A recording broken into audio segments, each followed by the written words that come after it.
පුළුවන් දෙක ක්‍රාන්තිකරණය කරයි.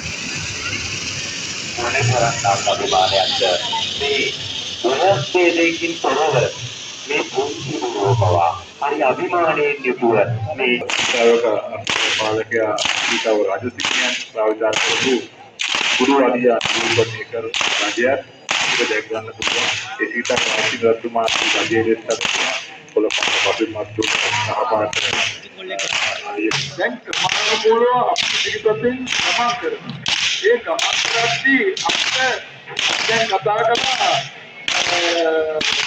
ආදරය කරන ලබන වාහන විතත බහන්න කඩිප්පු දෙක ආදරය කරන ලබන වාහන විතතාට බහන්න කඩිප්පුක අතින් ආදරය කරන ලබන වාහනය විතතාට ඝන වාහනයක් තාලම්පොට සිම්බල් එක සුසිර වාහනයක් කොරණෑව ඇත්තටම මෙතන මේ දේවි වාදනය මුල්පතගෙන යන්නේ ඇත්තටම අපි අපේ මංගල කරුණු ගත්තාම මංගල අවස්ථාව ගත්තාම සෑම දෙයකටම අපිට මේ හේවිසි වාදනය මුල්පතගෙන යනවා. පසුපසට මේ මුල්පත යන්නේ.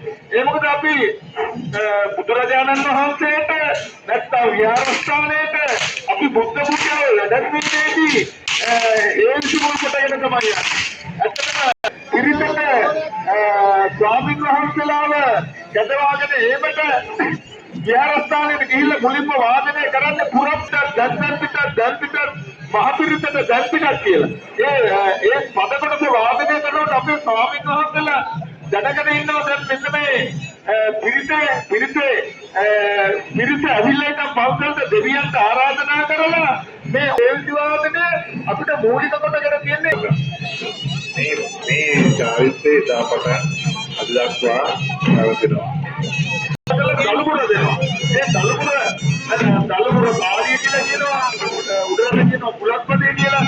එන්නේ පදපතක් සමාජික දෙච්ච රාජභාගයේ පුලත්පදයකට අපි ඉදිරිපිටින් ගමන් කරන ඒ දරුවෝ ටිකක් තමයි මේ අවස්ථාවේ ඉස්පත්. ඒ රාජනීය ඉදිරිපත්.